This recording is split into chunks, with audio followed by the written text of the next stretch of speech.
నమ శివాయ సాంబాయ శాంతాయ పరమాత్మనే మృత్యుంజయాయ రుద్రాయ మహాదేవాయ తే నమః. శివాయ గురవే నమః. శ్రీమాత్రే నమః. శ్రీ విష్ణురూపాయ నమః శివాయ. ఈటీవీ లైఫ్ ఆధ్యాత్మిక ఛానల్ తమసోమా జ్యోతిర్గమయ జీవనవేదం కార్యక్రమానికి స్వాగతం.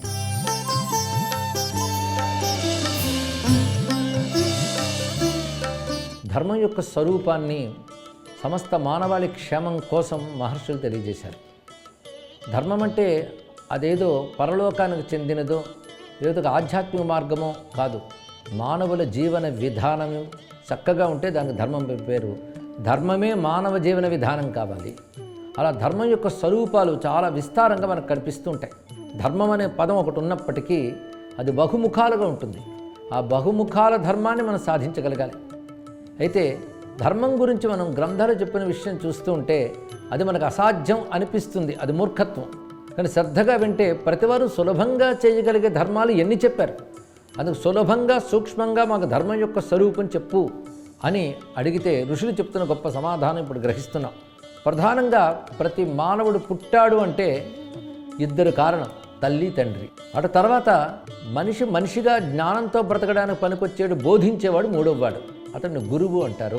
కనుక ఈ ముగ్గురిని గౌరవించడం ధర్మాల్లో గొప్పది అనే విషయాన్ని ఇక్కడ చెప్తున్నారు. ఇక్కడ మాతాపిత్రోహ గురూణాంచ పూజా బహుమతా మమ ఏహయుక్తో నరోలోకాన్ యశశ్చ మహదస్నుతే.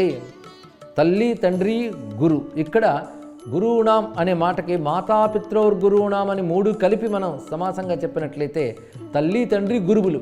ఇక్కడ గురువులు అన్నప్పుడు గురుజనులు అని కూడా అర్థం చేసుకోవాలి. గురువులు అనేక మంది ఉంటారు. వయస్సులో పెద్దవాడిని కూడా గురువు అంటాం. అదేవిధంగా జ్ఞానంలో పెద్దవాడిని కూడా గురువు అంటాం.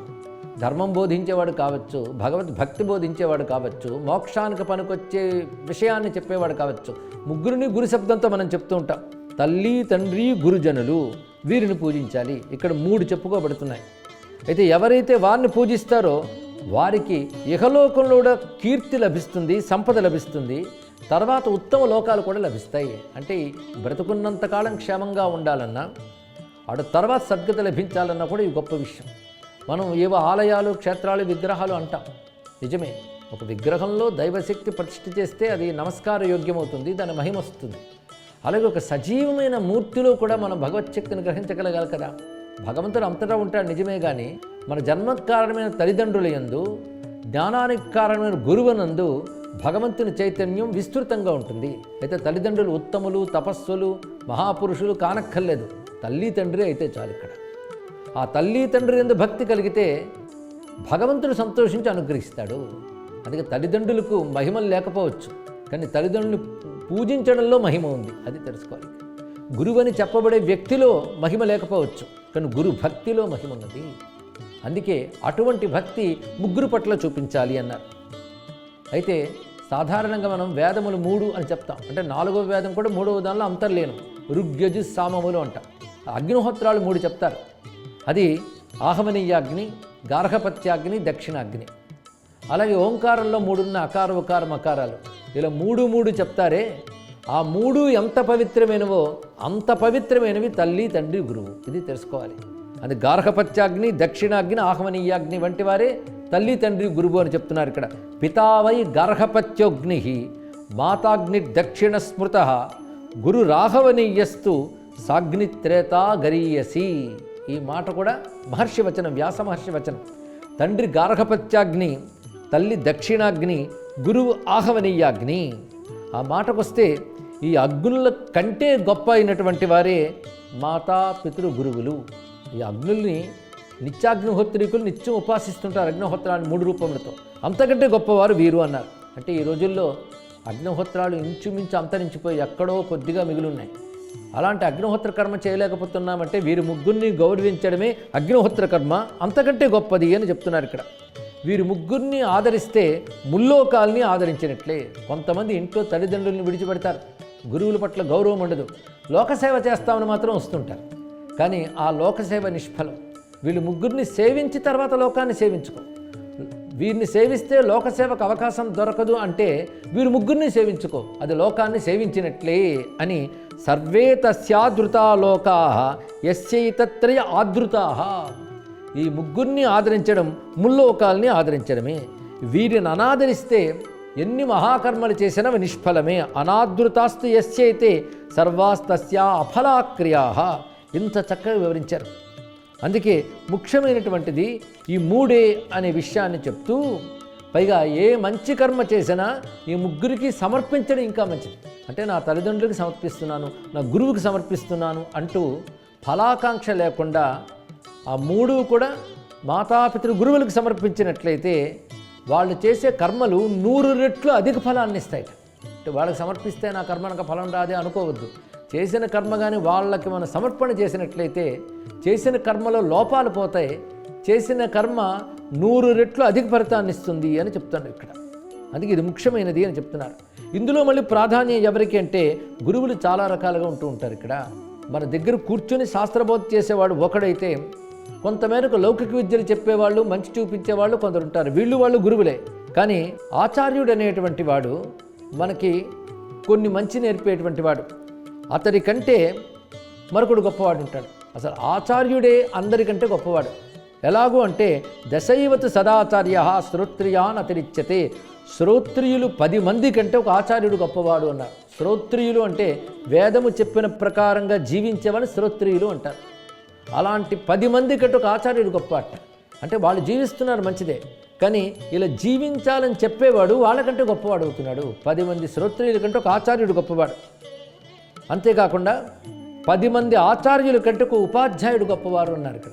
ఇక్కడ ఉపాధ్యాయుడు అంటే మనం ఈ రోజుల్లో అనుకున్న టీచర్ అనే శబ్దానికి అనువాదం కాదు. ఇక్కడ తాను ఆచరించి చూపించడమే కాకుండా మన కోసం ప్రబోధిస్తూ మన చేత ఆచరింపజేయడం ఏది ఉందో అది ఉపాధ్యాయుడు అని చెప్పుకుంటాడు.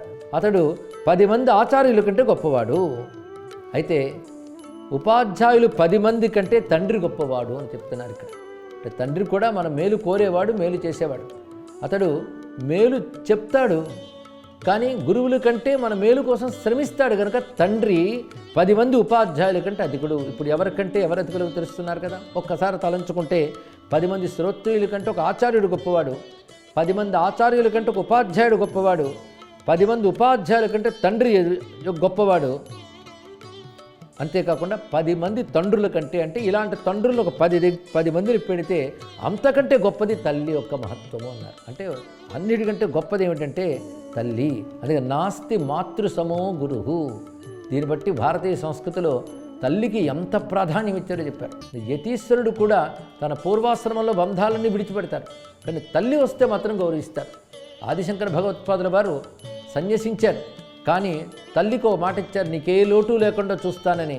అవసాన దశలో నువ్వు స్మరిస్తే వచ్చి నీకు చేయవలసిన క్రియలు చేస్తానని కూడా ఆయన మాట ఇవ్వడమే కాకుండా అవసాన దశలో యోగశక్తితో తల్లి దగ్గరికి రాగలిగారు. తల్లికి సాక్షాత్తు వైకుంఠ ప్రాప్తిని కలిగించారు. తర్వాత చేయవలసిన కర్మలు ఆచరించారు.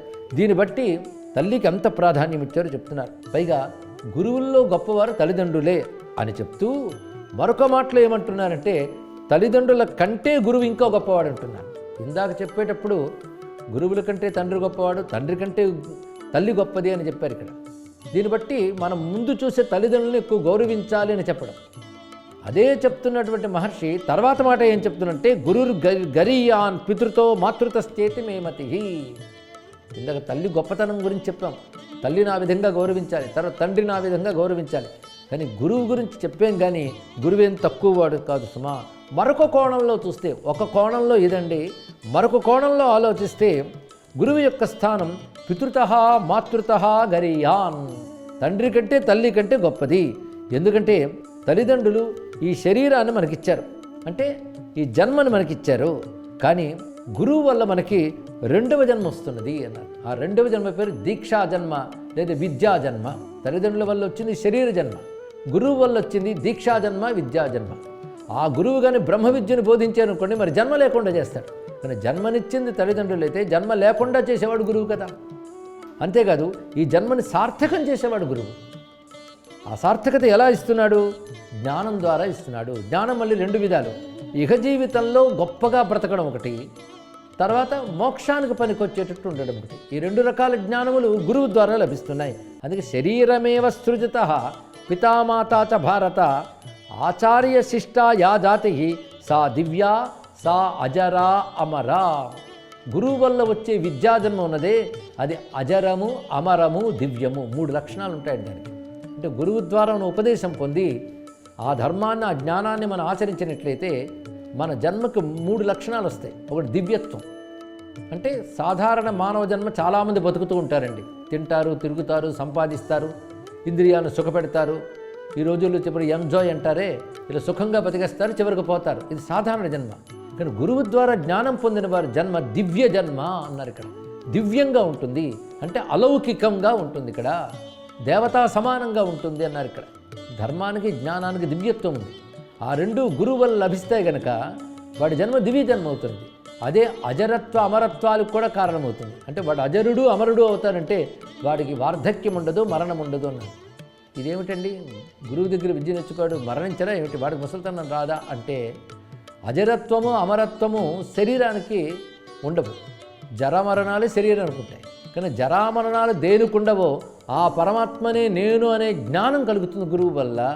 ఆ పరమాత్మని పొందగలిగే స్థితి గురువు వల్ల వస్తుంది కనుక గురువు వల్ల వచ్చే జన్మ జరామరణాలకు అతీతమైన బ్రహ్మజ్ఞానాన్ని ప్రసాదిస్తున్నది, మోక్షాన్ని ప్రసాదిస్తున్నది, భగవత్ ప్రాప్తినిస్తుంది కనుక అంత గొప్ప విశేషము అని చెప్తూ, పైగా గురువైన వాడి పట్ల ఎప్పుడూ ద్రోహాన్ని తలపెట్టకూడదు. తల్లి తండ్రితో సమానము, తల్లి తండ్రి కంటే ఎక్కువ గురువు అని చెప్తూ, యశ్చావృణోత్స వితథేన కర్మణ వృతం బ్రువన్ అనృతం సంప్రయచ్చన్ తం వై మన్యేత పితరం మాతరంచ తస్మైన ద్రుహేత్ కృతమస్య జానన్ అని చెప్తూ, గురువు సత్కర్మ ద్వారా శిష్యుణ్ణి కాపాడుతాడు అన్నారు. గొప్ప మాట చెప్పారు ఇక్కడ. యశ్చావృణోత్స వితథేన కర్మణ. ఇక్కడ చెప్పేటప్పుడు సత్యకర్మ ద్వారా, సార్థకమైన సత్కర్మ ద్వారా శిష్యుణ్ణి కవచంలా కాపాడుతాడు గురువు. అంటే శిష్యుడు తప్పు చేయకుండా కాపాడుతాడు, అతని చేత మంచి చేయిస్తాడు. 2 విధాలు ఉండాలి అనుగ్రహం.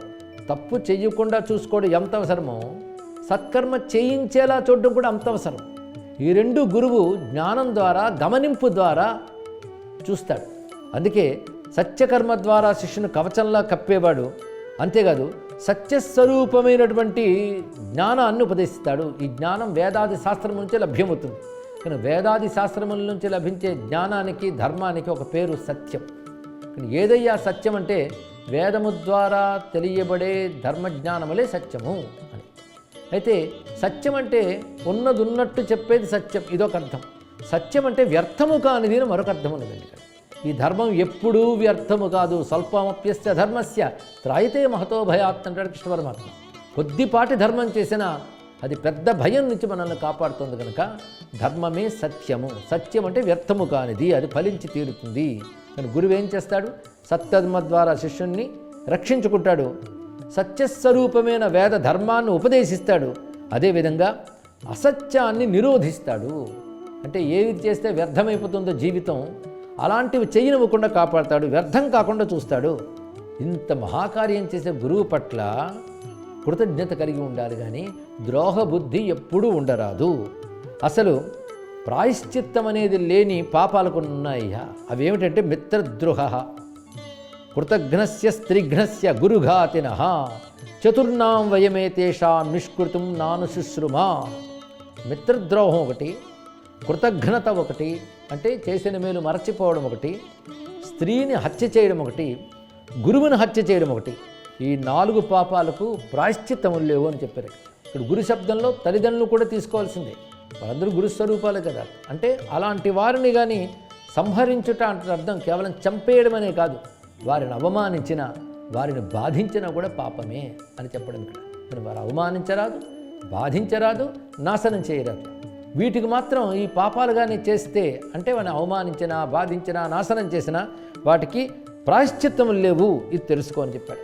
అందుకే గురువుల ద్వారా మనం పొందేటువంటి ధర్మము అభ్యుదయము, శ్రేయస్సు అని 2 కోసం పనికొస్తుంది. ధర్మం యొక్క ప్రయోజనము అభ్యుదయ, నిశ్రేయసములు. అభ్యుదయము అంటే ఇహలోకంలో పరలోకంలో సుఖాలు పొందడం అభ్యుదయం. నిశ్రేయసం అంటే కైవల్యం, మోక్షం. ఈ 2 ఏ ధర్మం వల్ల లభిస్తాయో ఆ ధర్మమును గురువు బోధిస్తున్నాడు. కానీ గురువు ద్వారా మనం ఇహపరాలు పొందుతున్నాం, మోక్షాన్ని పొందుతున్నాం. అంటే అభ్యుదయ నిశ్రేయస్సులు రెండూ పొందుతున్నాం. కనుక ఏది మనకు అభ్యుదయాన్ని శ్రేయస్సుని ఇస్తుందో అదే ధర్మము. ఇది ధర్మానికి నిర్వచనం అండి. అయితే ఈ ధర్మ లక్షణాలు చాలా చోట్ల చాలా చెప్తున్నారు. కానీ ప్రధానంగా ఇక్కడ చెప్తున్న విషయాలు మనం తీసుకుంటే మునుపు చెప్పిన పునరావృతం అయినట్టు కనబడ్డ ధర్మం మళ్ళీ మళ్ళీ చెప్పుకోవాల్సిందే. పైగా అక్కడొక ధర్మం ఇక్కడొక ధర్మం ఉంటుందా? కానీ ధర్మం గురించి చెప్పేటప్పుడు కొన్ని లక్షణాలు ఎప్పుడూ ఒకేలా ఉంటాయి. అదే ఇక్కడ మళ్ళీ చెప్తూ వ్యాసుడు అంటున్నాడు, అహింసా సత్యమక్రోధ తపోదానం దమోమతి అనసూయాప్యమాత్సర్యం అనీర్ష్యాశీలమేవచ. ఇక్కడ మరికొన్ని కలిపి చెప్తున్నారు. అందుకే ధర్మం గురించి ఎన్ని మార్లు విన్నా మనం వినాలి. ఎందుకంటే మనస్సులో బాగా పట్టాలి గనక ఇక్కడ వివరిస్తున్నాడు. అహింస, సత్యము, క్రోధము లేకపోవడం, తపస్సు, దానము, అలాగే ఇంద్రియాల్ని మనస్సును నిగ్రహించడం, నిర్మలమైన బుద్ధి, ఇతరుల్లో దోషాలని చూడకపోవడం. ఇది చాలా ముఖ్యమండి. కొంతమంది ఇతరుల్లో తప్పుల్ని చూస్తూ ఉంటారు, అది అధర్మం అవుతుంది ఇక్కడ. పైగా ఎప్పుడు తప్పులను చూడడం అంటే నెగిటివ్ ఆలోచన పెట్టడం. నెగిటివ్ ఆలోచన మన మనస్సులో వచ్చింది కానీ మన మనస్సుకే బాధ కలిగిస్తుంది. ఇతరుల్లో దోషాన్ని చూడకుండా ఉండడమే ధర్మము. ఎవరితోనూ కలహించకుండా ఉండడమే ధర్మము. శీలము స్వభావము చక్కగా ఉండడమే ధర్మము అని సనాతన ధర్మం యొక్క స్వరూపం ఇలా చూపిస్తూ, ఇలాంటి ధర్మంలో ఎవడుంటాడో వాడికి శ్రేయస్సు కలుగుతుంది. అస్మిన్ ధర్మే స్థితో రాజన్ నరో భద్రాణి పశ్యతి. ఇన్ని రూపములుగా చెప్పబడ్డటువంటి ధర్మంలో ఎవడుంటాడో వాడు శ్రేయస్సును పొందుతున్నాడు అని చక్కగా వివరిస్తూ, మానవుడు ఇదివరకు చేసిన పాపాలు ఇప్పుడు చేసిన పాపం నుంచి బయటపడాలంటే ధర్మం వల్లనే బయటపడగలడు. అంతేకాదు దుర్గాణ్యతితరంతితే, చాలామంది దుఃఖాల నుంచి ఎలా బయటపడదామా అనుకుంటుంటారు. ఈ క్రింది లక్షణాలు ఉన్నటువంటి వారు దుఃఖాల నుంచి బయటపడిపోతారు. అదేమిటంటే, ఎవడు ఆడంబరంగా ప్రవర్తించడో, అంటే ఏది చేసినా ఇంకోటి మెచ్చుకోవాలని ప్రవర్తించడమే ఆడంబరం. అవతల వారు గుర్తించాలని తాపత్రయపడ్డ ఆడంబరం. అలా కాకుండా నువ్వు చేయవలసిన ధర్మం నువ్వు చేయు. ఆడంబరంతో గర్వంతో కానీ ధర్మాన్ని ఆచరిస్తే ఆ ధర్మాన్నే దెబ్బతీస్తుంది. అలాగే నియమానుకూలమైన జీవితం ఎవడుకుంటుందో అటువంటి వాడు దుఃఖాన్ని దాటుతున్నాడు. ఎవరే నిందించినా తిట్టినా వాళ్ళకి ప్రత్యుత్తరం ఇవ్వకుండా నిగ్రహించుకునేవాడు కూడా పాపాల నుంచి దాటిపోతాడు. ఇది ఒకటి గమనించవలసింది. ఎందుకు ఆ మాట చెప్పారు అంటే, ఒకానొక పాపం వల్ల ఇప్పుడు నింద వచ్చింది. ఇదివరకటి పాపాల వల్ల, ఇప్పుడు తప్పు చేసినా తప్పు లేకపోయినా నిందని భరించడం వల్ల ఏమవుతుందంటేట, ఇతరుల్లో ఏవైనా పాపాలుంటే నిందించేవాడి దగ్గరికి వెళ్ళిపోతాయి. అంటే ఇతరులు ఇంక పాపం ఉండదు అని ఇతరులు నిందించినప్పుడు మారు మాట్లాడకుండా మనం ఉన్నట్లయితే మన పాపక్షయం అయిపోతుంది ఇక్కడ. అటువంటి వాడు దుఃఖాల నుంచి దాటిపోతాడు. పైగా ఎవరు నిత్య అతిథుల్ని సత్కరిస్తారో వారు, ఇతరుల్లో దోషాలను చూడని వారు, నియమపూర్వకంగా ఉత్తమ శాస్త్ర గ్రంథాన్ని అధ్యయనం చేసేవారు, వీరు దుఃఖాల నుంచి బయటపడతారు. ఇవి గుర్తుపెట్టుకోవాలండి ప్రతివాడు. దుఃఖము అనే పాపం నుంచి బయటపడాలంటే ఇవన్నీ చేయగలగాలి, వీటిలో కొన్నైనా చేయగలగాలి. అదేవిధంగా మాతాపితృలను సేవించేవారు, పగటిపూట నిద్రపోనివారు, వీరు దుఃఖాల నుంచి బయటపడతారు అన్నారు. అంటే నిజానికి దివాస్వప్నం అనేది వారి వారి యొక్క ఆరోగ్య పరిస్థితుల మీద కూడా ఆధారపడి ఉంటుంది. మనకి ఆయుర్వేద శాస్త్రంలో కూడా ఏ ఏ కాలాల్లో మధ్యాహ్నం పడుకోవచ్చు, ఏ కాలాల్లో పడుకోకూడదు కూడా చెప్పారు. దాన్ని అనుసరించి ఇక్కడ దివాస్వప్నం అన్న మాట ఇంకొక అర్థం ఏంటంటే, జ్ఞానాన్ని గ్రహించేటప్పుడు మనం మెలకువగా ఉండి పొందాలి. అలా మెలకువ లేకుండా జ్ఞాన విషయంలో ప్రవర్తిస్తే, అంటే గ్రహించకుండా ఉంటే అదే దివాస్వప్నం అండి. అదే జ్ఞానం పగల్లాంటిది. దాన్ని పొందకుండా ఉండడం నిద్ర లాంటిది. అది జ్ఞానాన్ని పొందకుండా ఉండడమే దివాస్వప్నం అని కూడా చెప్పుకోవచ్చు. భౌతికంగా చూస్తే సూర్యుడు ప్రకాశించే సమయంలో నిద్రాది క్రియలు చేయకుండా ఉండడం ఆరోగ్యానికి మంచిదని మనకి వైద్యశాస్త్రాలు కూడా చెప్తున్నాయి. రెండు విధాలు కూడా సరిపోతుంది. అంతేకాదు ఎవరు మనోవాక్రియలతో పాపం చేయరో, ఏ ప్రాణికి కష్టం కలిగించరో వారు కూడా దుఃఖాల నుంచి దాటిపోతారు. పైగా ప్రాణాలు పోయే పరిస్థితుల్లో కూడా వాడు సత్యాన్ని విడిచిపెట్టాడో వాడు దుఃఖాల నుంచి దాటిపోతాడు. ఇతర ప్రాణులు విశ్వసించేటట్టు బ్రతికేవాడికి కూడా దుఃఖాలు పాపాలు ఉండవన్నారు. అంటే 10 మంది నమ్మగలిగేటట్టు జీవించగలగాలండి. అంతేగాని 10 అబద్ధాలు ఆడితే ఇంక వాడి మాటని ఇంకోటి నమ్మడు. అదే కానీ ఎప్పుడు సత్యం పలికేవాడు ఒకటి ఏదైనా మాట్లాడారనుకోండి, వాళ్ళకి అనుమానం రాదు. ఎందుకు? ఇన్నాళ్ళు సత్యం పలికాడు కనుక. కానీ విశ్వాసపాత్రుడు అంటే ఇదే అర్థం. అలా అవతలి వారి నమ్మకాన్ని చూరగొనేటట్టు ఎవడైతే జీవిస్తాడో వాడు కూడా దుఃఖాల నుంచి బయటపడతాడు. ఇది చెప్తున్నారు. అంతేకాదు కర్మాణ్య కుహకార్థాన్ని ఏషాం వాచశ్చ సూనృతాః. ఇది మంచి మాట చెప్పారండి. ఎవడి శుభకర్మలు ప్రకటన కోసం చెయ్యరో అంటే అర్థం ఏంటంటే అవతల వాళ్ళు గుర్తించడం కోసం శుభకర్మలు కాకుండా శుభకర్మలు సహజంగా ఎవడు చేస్తాడో వాడికి దుఃఖం ఉండదు, దుఃఖమూలమైన పాపం ఉండదు.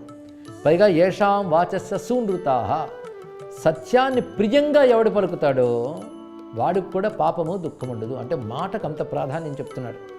ఏషామర్థాశ్చ సంబంధ, పైగా ఎవరు సంపాదించిన ధనము సత్కర్మలకు మాత్రమే వినియోగింపబడుతుందో వాడికి కూడా దుఃఖము పాపము రెండూ ఉండవు.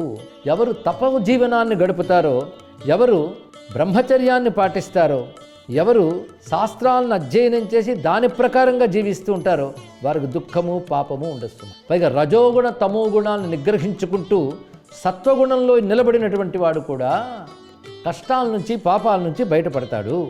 పైగా ఇంకొక అద్భుతమైన మాట చెప్తున్నారు. ఎవరిని చూసి జనులు భయపడరో, ఎవరు జనులను చూసి భయపడరో అటువంటి వాడు కూడా దుఃఖాల నుంచి బయటపడతాడు. అంటే అర్థం ఏంటి? ఎవరిని చూసి జనులు భయపడరు అంటే అందరి పట్ల ప్రియంగా ఉన్నవాడిని చూసి ఎవరు భయపడరు, అలా జీవించాలి. పైగా తానేదైనా తప్పు చేస్తే జనులు ఎత్తి చూపిస్తారేమో అని భయం ఉంటుంది. ఆ భయం ఉండదుట, అంటే తప్పు చేయడని అర్థం ఇక్కడ తీసుకోవాలి. ఇక్కడ అదేవిధంగా ఇతరుల సంపదను చూసి ఎవడు ఈర్ష్యపడ్డో, అల్పమైనటువంటి విషయ సుఖాల నుంచి ఎవడు బయటపడతాడో వాడు పాపాల నుంచి దుఃఖాల నుంచి బయటపడతాడు. ఇంకొక అద్భుతమైన మాట చెప్తున్నాడు. సర్వాన్ దేవాన్ నమస్యంతి సర్వధర్మాశ్చ శృణ్వతే. ఎవడైతే అందరు దేవతల్ని నమస్కరిస్తాడో, ఎవడు అన్ని ధర్మాల్ని శ్రద్ధగా శ్రవణం చేస్తాడో, ఆచరిస్తాడో, ఈ రెండు చెప్పేటప్పుడు నేనేదో ఈ దేవతను తప్ప మరో దేవతను పూజించను, మిగిలిన దేవతలందరూ అల్పులు, ఈ దేవుడు గొప్ప అంటే అదే ముక్తినివ్వదు. అందుకే సర్వాన్ దేవాన్ నమస్యంతి అనో మాట చెప్పాడు ఇక్కడ. సర్వదేవతలు ఒకే పరమాత్మ యొక్క స్వరూపం. ఆ పరమాత్మను నువ్వు కృష్ణుడిని అభీష్టంగా తలంచుకుంటే ఆ కృష్ణుడే సర్వదేవతలు. అలాగే నువ్వు శివుడు అనుకుంటే ఆ శివుడే సర్వదేవతలు అనే భావంతో సర్వదేవతలు నమస్కరించాలి. దేవతలు అంటే దివ్యత్వం కలిగిన వారు.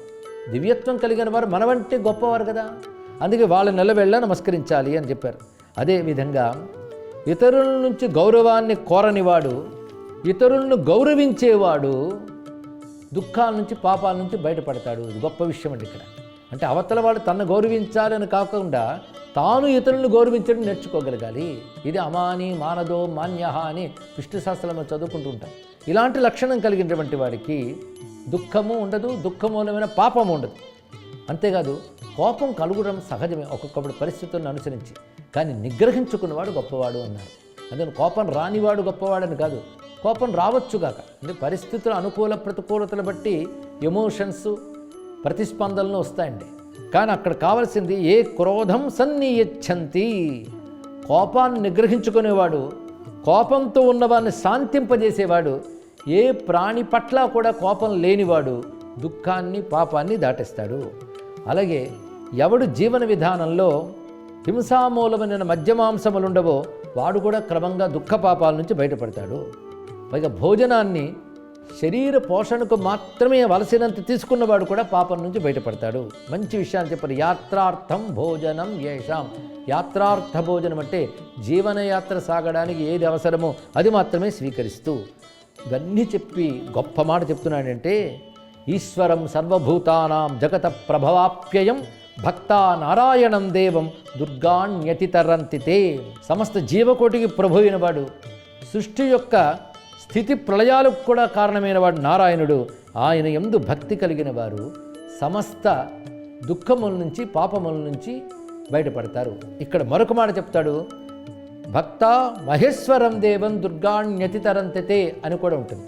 అంటే మహేశ్వరుడైన శివుని ఆరాధించేవారు. రెండు పక్కపక్కనే చెప్పాడు. ఎందుకంటే నారాయణుడైన శివుడైన ఒకే పరమాత్మ అని చెప్తూ, కృష్ణే కమలపత్రాక్షే అస్మిన్ అర్పిత కర్మాణః సర్వభావేన భారత. కృష్ణుని యందు సమస్త కర్మలు అర్పించినటువంటి వాడు దుర్గతుల నుంచి, అదేవిధంగా దుఃఖముల నుంచి బయటపడతాడు. అదే దుర్గాణ్యతితరంతితే. దుర్గతులు దుఃఖము రెండూ కూడా పోతాయి. ఎవరికి? కృష్ణునికి ఉద్దేశించి ఎవరైతే సర్వకర్మలు అర్పణ చేస్తారో, అంటే ఈశ్వరార్పణ దృష్టితో, కృష్ణార్పణం అనే దృష్టితో ఎవడు సత్కర్మాలు ఆచరిస్తాడో వాడికి దుఃఖము పాపము ఉండదు అంటూ ధర్మం గురించి ఎంతో అందంగా వ్యాస భగవానుడు మనకు బోధించాడు. ఇక్కడ దీనిలో ముందు ప్రతివాడు ఆచరించవలసి చెప్తూ ఇదివరకటి పాపముల వల్ల వచ్చే దుఃఖములు ఏదైనా ఉంటే వాటి నుంచి బయటపడాలంటే ఏం చేయాలి, కానీ ఇప్పుడు తెలుసో తెలియకో చేసిన తప్పుల నుంచి బయటపడాలంటే ఏం చేయాలి అంటూ తెలియజేశారు. ఈ విధంగా సమగ్ర ధర్మస్వరూపాన్ని చెప్పిన వ్యాస భగవానికి నమస్కరిస్తూ స్వస్తి. ఈ కార్యక్రమాన్ని తిరిగి చూడాలనుకుంటే www.youtube.com/ETV Life Spiritual లో చూడవచ్చు.